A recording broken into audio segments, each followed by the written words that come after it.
Yes, my people. So in this one, we got a very interesting take from this lovely lady over here. Her name is Yezi Yezer, and it's saying that she's talking about how UK Afrobeats actually died, and it's mainly due to the artist. So we're gonna actually react to it in real time. You were waiting for some type of live show from the UK Afrobeat scene. I'll tell you not to hold your breath, and I'll tell you why. The Afrobeat market, every market is suffering, and we named 10 superstars that are able to sell tickets. I can sell tickets. Thank Smith, you. what are you talking about? Where was the last show you did, Kwams? It was a man begging his fellow man to help him with his own career. I stumbled across the Cobra meeting that you and I should never have been witness to. I'm not saying it has any connection with my video, but all of a sudden, there's an announcement of an Afrobeats event going on. And I thought, you know what, Mandem, I tip my hat to you. If you guys have come together to pull your socks up and actually do an event, that's why I thought the Mandem's head was in the right place until I saw this live. It was getting really emotional. Before we even say anything, I want to get a bit more context and also show you guys in real time, right? What she's actually talking about. So she's made a video. I'm actually going to pull it up and then we'll react to that first, then move over to this one. UK Afrobeats chose to be dead and buried when they decided to be suppressed by African artists coming over. Just because Davido, Wizkid and Burna Boy comes over, it doesn't mean that all the UK Afrobeat artists are silent. They weren't silenced. They chose to be silent. Yeah. What happens is these man, they might put out 1 or 2 songs. They might perform a little PA at a wedding or a club night. Then they sit on their ass waiting for a booking from Smade for Afro Nation. You're not getting that Afro Nation booking. Thanks. One thing is that this lady's very articulate in the way that she's able to put points across, and I really respect that about her. Now, I grew up on UK Afrobeats. Like, a lot of the people that she's even mentioned in this video, I've either met them, or if I haven't met them, I actually think I've met all of them thinking about it now. But besides the point, I grew up listening to them, and the amount of respect that I have for each and every single one of them is unprecedented, because without them, I always say to people that don't know the history, we probably wouldn't have the UK Afro swing era that we had, which gave some of us the best years of our life, do you get what I'm saying?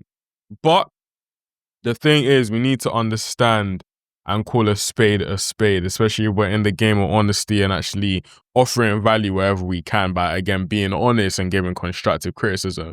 Because I don't feel like she's saying any attack. I feel like what she's doing is, again, just trying to be constructive with her criticism, right?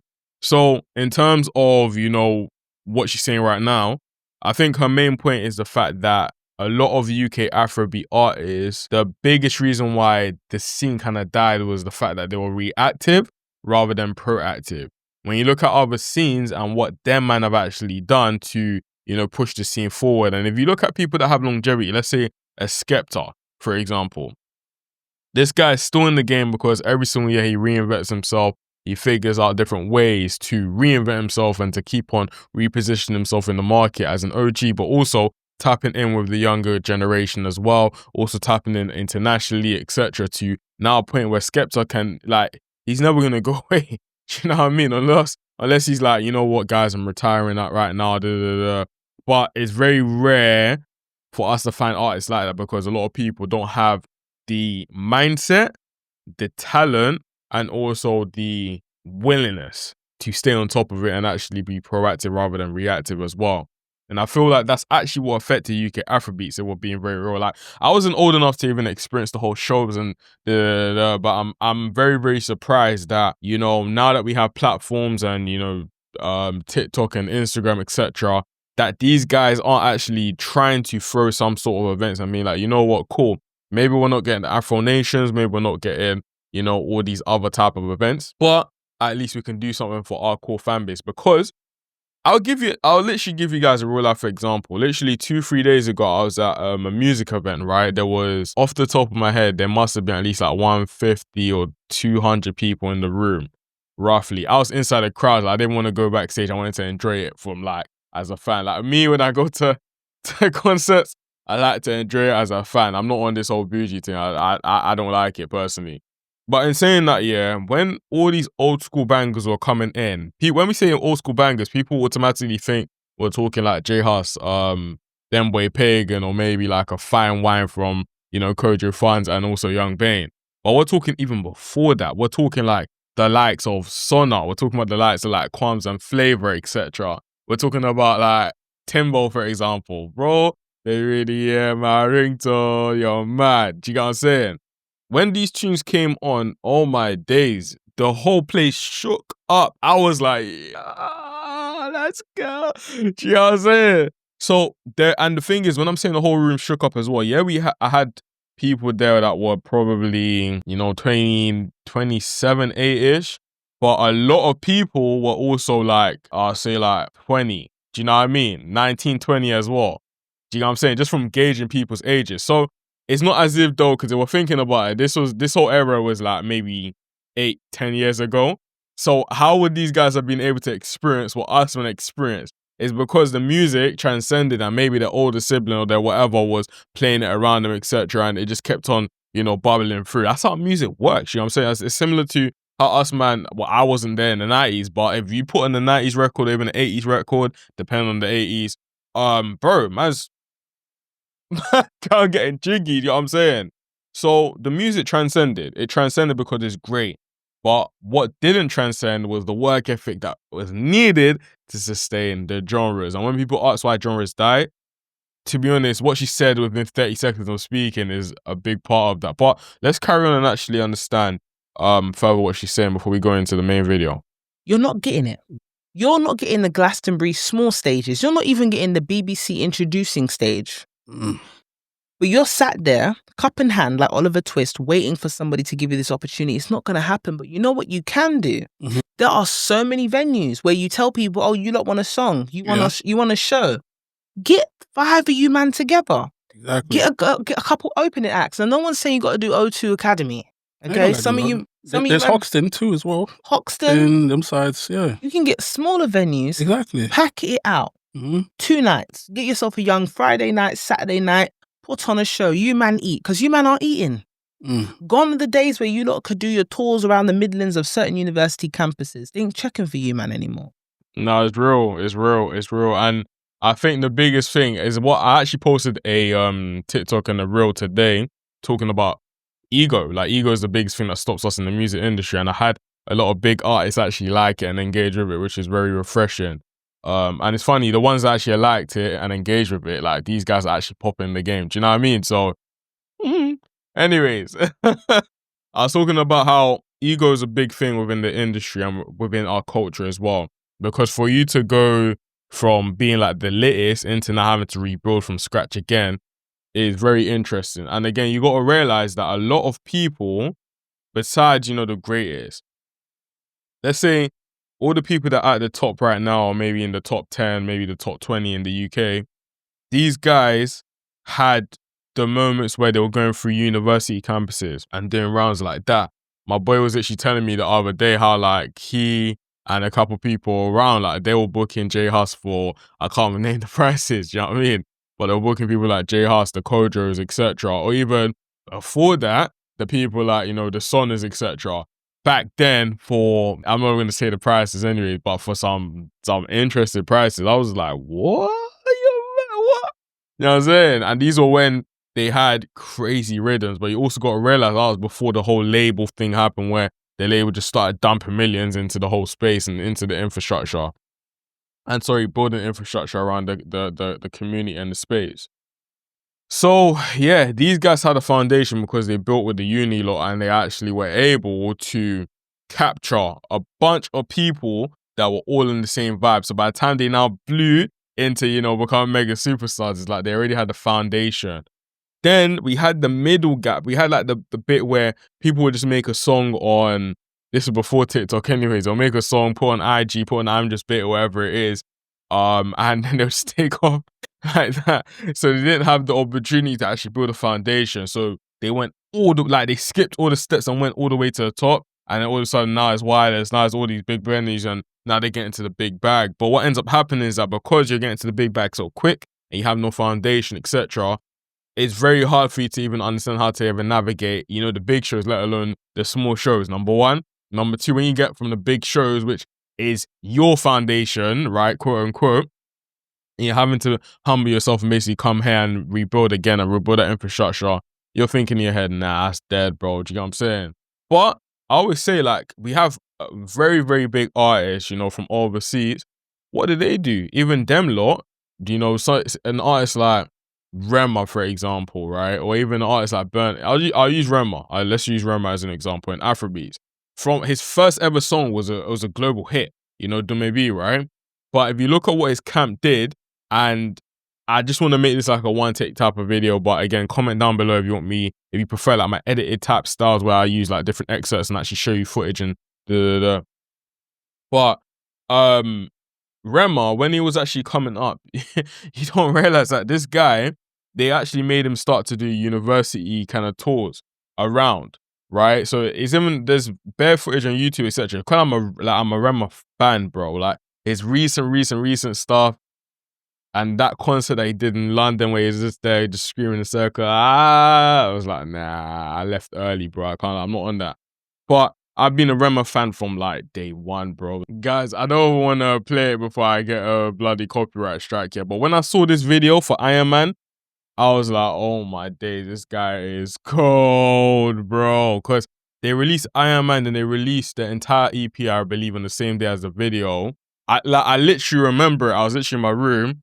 And because I've always been a Maven fan, I just turned on my YouTube on my TV, sorry, and I just see Rema Iron Man, and I see that it says John's in or Maven next to it, and I was thinking, okay, click on it, boom, all of a sudden, don't gas me, bro. Do you get it? But yeah, bro, Rema, like even a big artist like Rema that was able to get a smash hit straight away with Dumebi, and it became Obama put in his Spotify playlist for that year. Imagine, yeah. So even he had to do the schoolboy runs and like do the whole university campus tour to understand how to captivate an audience there. Then he progressed into, you know, different shows and kept on progressing and building all around Africa. All of a sudden, when he came over here in the UK, the first places that he went to were, you know, the O2 Brixtons, etc. He could have easily done an O2, like a main O2 in North Greenwich. But he said to himself, you know what, let's actually build, you know, something small. And bro, I can't lie to you, that O2 Brixton one, oh, bro. I can't lie to you, man, that was a vibe. Like, oh my days, bro. Let's not even talk about stories, innit? But that was a vibe. So if artists like that are able to understand the game and understand that, look, you need to build and build up, even if you're a big artist, then it's a bit of a shame the artists over here aren't doing that. But let's go back to the main video that we're trying to react to and then see if we're able to, you know, gain any value from it and also see how we can actually impact the scene as well from our perspective. By the way, my people, feel free to like, comment, and subscribe. I'm Okiki Beats, 7 years of experience within the music game. As of date, worked with some of the biggest artists in the world. And on this channel, we literally just react to everything based in the music, whether it's UK, whether it's Africa, whether it is also in the US, right? Because I'm a music fan at the end of the day. Yes, I'm a music producer, sound engineer, but I'm a music fan. I love understanding what's going on in the scene, talking about it, reviewing it, giving my opinion, also educating us on different things when it comes to marketing, business, etc., and how to navigate the space. Also, just music reviews. I'm going to start doing that as well and streaming all that great stuff. So feel free to like, comment, and subscribe. Emotional. Now, I'm not someone not to consider emotions, but man, damn. It's been about 10 years plus. There's a time and a place. If you're going to talk about emotions and flush out situations with certain movers and shakers in the industry, you do that in private. You don't do it on the TikTok live. Hey, but Yeah, you're gonna don't move run away. forward. If we don't air out Hold on, what's within us, we can't move forward. Silver. I'm listening, hold brother. on. I'm listening. One of the artists goes to a prevalent promoter, yo, if you got 20 bags for us, like, you know, if we're ready to do something, have you got 20 bags? 20 bags is insane. There are 8 men in that group chat. I'm sure you guys can drum up 20 bags. And that's the situation. That's a problem. The man them need to understand that the 2010 era, the 2000s era, you man are still moving like it's Motown. This is modern times. This is the DIY era. Do it yourself. They sat around thinking, you know, I'm always going to have a team. I'm always going to have a manager, a tour manager, someone in PR for me, and I can just walk on stage and be the artist, be creative. Impossible. The days of you being, especially when you're not signed, the days of you being a creative and a creative solely are long gone. But that's the And that's the thing I keep on talking about, especially on this channel.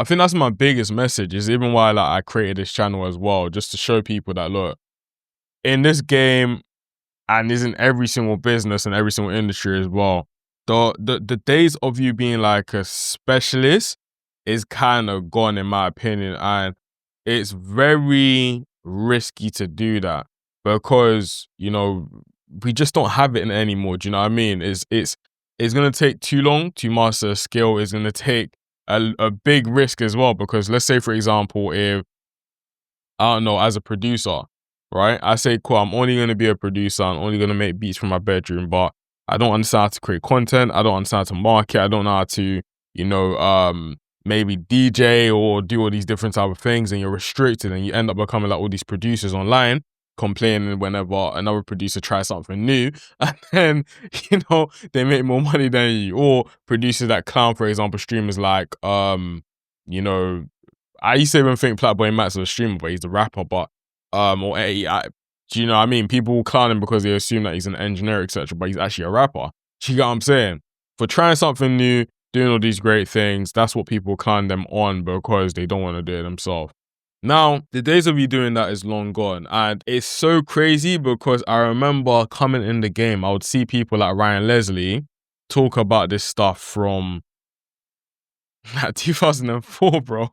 Like 2004, 2006, if not 2008, is one of them years anyways. But it's crazy. I can remember seeing someone like Ryan Leslie literally just talk about how he was independent and stuff like that. I even show you guys right now. Now, you got someone like Ryan Leslie breaking down why he went independent, and also I'll use that to edify exactly what I'm talking about right now. Royalties on record. And I had a pretty standard record contract, which is like a 20%. Even if it was $10 a record, times 180,000 records, that's 1.8 million. 20% of that, it's like 300,000, right? And then you take some taxes out of that, and they had already given me an advance. I made no money on those two records. Obviously, I have publishing, I wrote and produced everything, but in terms of record royalties, it's a couple 100,000, right? So when I actually sold my record directly, no middleman, I sold my tickets directly, no middleman, 15,000 records times $10, that's 150,000. I went straight to my pocket. And then the beauty of actually knowing every single person who bought my record means that when I went on tour, I could send a text to them. I'm in your city, nobody goes to concerts alone. And also concert tickets cost 4 times as much as the album. So my concert ticket is $40. $40 times 40,000 tickets that we sold in Europe, that's $1.6 million. The math is totally crazy. And I don't need to go platinum. You know what I'm saying? And he's been doing that from 2004, 8-ish. Do you know what I mean? One of the years anyways. And he was talking about that. And the thing is, because I'm in marketing and I run an AI consultancy as well outside of all this that I'm doing, I literally understand exactly how to do everything he's talking about. But back then, as a youngin, I was thinking, oh, you can speak directly to your fans, you can get their emails, and I was just in my brain. You know what I'm saying? Even this information right now, which is basic information to me now that obviously I'm educated and enlightened on it, you can clearly see that he was ahead of the curve, because he looked at what other industries were doing and said, how can I adapt that into my actual main business, which is actually music? And as a result, he was well paid from it. And eventually, because he was ahead of the curve and actually understood how to actually do this type of strategy, he was able to beat a lot of people to the game and make a bunch of money as a result, right? So it's this type of mentality. And the fact is, this was before the DIY era that the lovely lady's talking about, right? So now that we're in the DIY era, it's kind of mind-boggling that people don't actually do this. You man don't want to pay for anything. The reality is there needs to be a demand for you to perform. No promoter owes you anything, no matter how long you've known them, no matter how many times you might have performed free for them in the past. Today's a new day, babe. And this is when it got really embarrassing. Smade comes into the group chat. Yes, as in the Smade, as in Afro Nation Smade. And I assumed, how dare I assumed that everyone would be quiet and take notes diligently on how to sort their lives out. The reason why they won't take notes diligently, and there's no disrespect to obviously the big bros, innit? Like, it's familiarity. Familiarity, it literally is a direct correlation to people disrespecting you or not seeing the value that you actually have. It's like, look, if you're the greatest at doing something, but people have seen you come up and seen you before becoming that great person, they're not going to value it. Do you know what I mean? Or if they see you multiple times on the internet and again, they want value. Even me doing content like this, only reason why I do it is because I'm passionate about it, and I just made a committed decision to be uploading every day, if not every other day, you know, just to challenge myself and do some things new. But some people won't value it. Do you know what I mean? They'll be like, oh, I've seen this guy so many times, he's familiar now. When I see him in person, I feel like, do you know what I mean? It's just a game. Or similar to, like, for example, someone like Bouncer, right? In the UK, we have Bouncer for my audiences outside the UK. And people don't realize that Bouncer is verified, you know? Like, I'm not saying this because obviously, like, we obviously now, it's still crazy. Like, whenever I mention it, like, when I started this whole channel, and on my first video or two, I was talking about, oh, eventually I'm going to meet Bouncer, I think it was like my 20th video that Bouncer eventually like followed, man, and we had a conversation, etc. And yeah, proper peoples, man. But people don't, and I'm not saying it because obviously all that type of stuff, but people don't realize someone like Bouncer, he's very verified. You know what I mean? So when people chat crazy on this guy's name, I'm just like, bro, have we like lost our mind and lost our senses? Maybe it's because of the era I'm from and the area I'm from as well, where we have to respect not only elders, but we respect people that are verified as well. Do you know what I'm saying? You can't just be chatting anything on people, do you know what I mean? Because, bro, you will get tumped up. But anyways, we're in a new generation anyways, you get it. So, yeah, man. So that's the reason why these guys won't just say anything when Smade is there, because they're still thinking of Smade, you know, from like the club promoter days, etc. So, it's the game, innit? They were talking over him. One individual goes, "So yeah, Smade, like what have you got to offer us?" Now it's over to you and West Coast here. That's saying that we should move forward. What are you guys offering to us that you can help us with then? That's not how business works. Now, the man them were talking that they have leveraging power. None of them have any leveraging power. It was a man begging his fellow man to help him with his own career. Wow. When was the last time you booked, man, to know something like that? What? When was the last time you've ever booked the man them to know stuff like that? Because let me be honest. Smade went as far as to say, you know, have we got 10 superstars in the live? Crickets. And we named 10 superstars that are able to sell tickets. What from UK venue. Afrobeats? Yes. Everyone That's in what the I'm chat. saying.